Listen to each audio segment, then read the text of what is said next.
मन सुंदर है वो ऑडियंस का बहुत फेवरेट शो है। सबसे बड़ी बात तो ये कि पूनम और पलक एक साथ है पहली बार।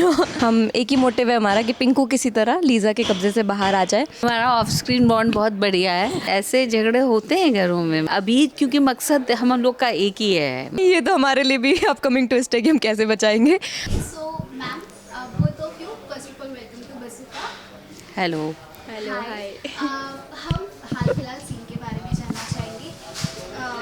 पिंकू जो कि कैद हो चुकी है लीज़ा के कब्जों में, तो कैसे पूनम और पलक एक दूसरे का साथ देकर पिंकू को छुड़ाने वाली हैं, और हाल फिलहाल सीन के बारे में भी थोड़ा सा जानना चाहेंगे। हम बोलो। वो सीन के बारे में तो बहुत ही इंटरेस्टिंग है। ये एक ट्विस्ट आया है जिसमें कि जो ऑडियंस हमारी देख ही रही है कि कैसे जो है लीज़ा ने उसको कैप्टिवेट कर लिया, मतलब लेके चली गई है पिंकू को, और हम लोग को ये पता लगा है। तो हम तरह तरह से ट्रिक्स अपना रहे हैं कि किसी तरह से हम पिंकू को छुड़ा पाएँ। अब दोनों का ही मोह पिंकू के लिए बहुत ज़्यादा है, तो कभी कुछ ट्राई कर रहे कभी कुछ ट्राई कर रहे। तभी वो सपेरा बन के उसको लेने के लिए गई, लेकिन निकाल नहीं पाई बाहर जब तक पंडित आ गया बाहर, क्योंकि आप लोगों ने देखा है कल के एपिसोड में। अब आगे क्या होगा, अभी जो सीन हम शूट कर रहे हैं उस बारे में सबसे बड़ी बात तो ये कि पूनम और पलक एक साथ है पहली बार। किसी भी चीज़ को लेके, वरना पूनम और पलक कभी साथ में आती नहीं है। बट अभी हम दोनों साथ हैं और हम एक ही मोटिव है हमारा कि पिंकू किसी तरह लीज़ा के कब्जे से बाहर आ जाए। और आगे की चीज़ है तो अब वही होगा कि हम तरीके आजमा रहे हैं कि और किस तरीके से हम पिंकू को छुड़ा पाएँ। बस यही चल रहा है अभी तो। ओके, वेल जब हम आप दोनों को साथ में देखते हैं तो वो ऐसा फील होता है कि वो झगड़े वाला कॉमेडी बहुत अच्छा हो जाता है। तो आप उसके बारे में कितना बताना चाहेंगे, जो आप एक दूसरे का बॉन्ड है? नहीं, हमारा ऑफ स्क्रीन बॉन्ड बहुत बढ़िया है।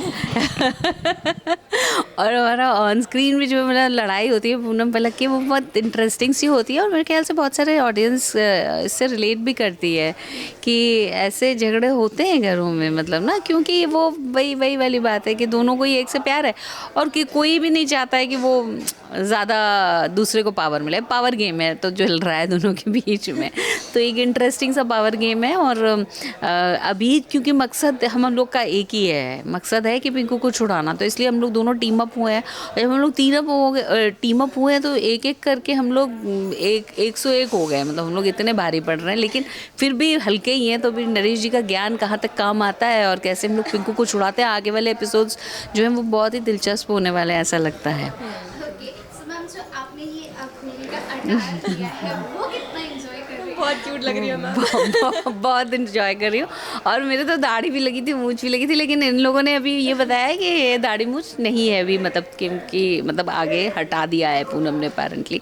तो हाँ, जब मैं आदमी सा बनी थी तो बड़ा अच्छा मतलब ये शो में मुझे ये बहुत मज़ा आता है कि अलग अलग गेटअप मिलते हैं, और उस गेटअप में आपको उसको मतलब करने को मिलता है, परफॉर्म करने को, जो कि बहुत इंटरेस्टिंग होता है। ओके, वेल आप दोनों साथ में कैसे पिंकू को बचाएंगे? क्या अपकमिंग ट्विस्ट है? लो बताओ। ये अपकमिंग ट्विस्ट तो हमारी क्रिएटिव बता सकती है।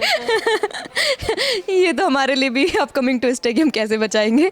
बट मज़ा आ रही है। हम खुद भी जब सीन्स करते हैं तो हमें अच्छा लगता है। हम खुद भी मतलब वो जो कॉमेडी हमारे सीन्स होते हैं, हम खुद भी हंसते हैं उन सीन्स को देख के, और करते वक्त भी हमें बहुत मज़ा आती है। तो हर दिन कुछ ना कुछ हम नया करते हैं, और हर दिन आप लोग कुछ ना कुछ नया देखते हैं। एंड इसीलिए शायद हमारा ये जो शो है ना, ये ऑडियंस के बहुत दिल के करीब है, मतलब क्योंकि हम लोग को बहुत मज़ा भी आता है करने में, और ये जो मन सुंदर है वो ऑडियंस का बहुत फेवरेट शो है, और रोज़ लोग देखते हैं, और काफ़ी सारी लोगों के व्यूज़ से हमारे शो को और बढ़ने का, पनपने का जो मौका मिलता है, उसके लिए बहुत बहुत thank you. Okay, well ma'am, lastly fans के लिए क्या कहना चाहेंगी? और इसलिए भी कि आप लोगों ने एक अपना अलग ही फैन वो क्रिएट किया है। पलक, पिंकू एंड देन पूनम, इनको भी बहुत ज़्यादा पसंद किया जा रहा है, तो आप इसके बारे में क्या कहना चाहोगे? तो हमारी जो फैमिली है, ये गोयल परिवार है, तो ये गोयल परिवार का मतलब ये दूसरी जनरेशन है गोयल परिवार की। तो मतलब यूथ में दूसरी जनरेशन है, और वैसे तीसरी जनरेशन है, नहीं तो फिर 4 जनरेशन थी, तो उसमें से ऊपर वाली हट गई। तो फिर अभी जो ये हम लोग की जनरेशन यहाँ पे चल रही है, इसमें एक अलग किस्म के हम लोग का सब कुछ होता रहता है, और इसमें मतलब ऐसा कोई नहीं है कि कोई बहुत महान बुद्धिमान है तो कोई कोई सब मतलब बहुत मुझे लगता है कि जो जो लिखते भी हैं वो लोग, तो वो लोग लिखते भी ऐसे ही हैं कि वो बहुत रियल लाइफ से कनेक्टेड कैरेक्टर्स हैं हमारे घर में। तो शायद यही इसका एक क्रक्स है कि लोगों को अच्छा लगता है, क्योंकि लोग भी रिलेट कर पाते हैं। मतलब कि जो है सबके अपने अपने मोटिव हैं, मतलब कोई बहुत ज़्यादा बदमाश नहीं है और कोई बहुत ज़्यादा अच्छा भी नहीं है। मतलब जैसे कि मतलब बिल्कुल राम जैसा कोई नहीं है और कोई रावण जैसा भी नहीं है। तो रियल लाइफ कैरेक्टर्स हैं और जिसे करने में बड़ा मज़ा आता है। मनसुंदर में तुम बोलो कुछ। फैंस को तो मैं यही बोलना चाहूँगी, हम जैसे जो भी हम सीन्स करते हैं वो रियल लाइफ से कनेक्टेड तो रहते ही हैं। सास बहू का हर घर में झगड़ा है ही तो हमें ऐसे ही अपना प्यार देते रहे और हमारे सीन्स को और ज़्यादा पसंद करें, हमें देखते रहें और अपना प्यार देते रहें। Love you.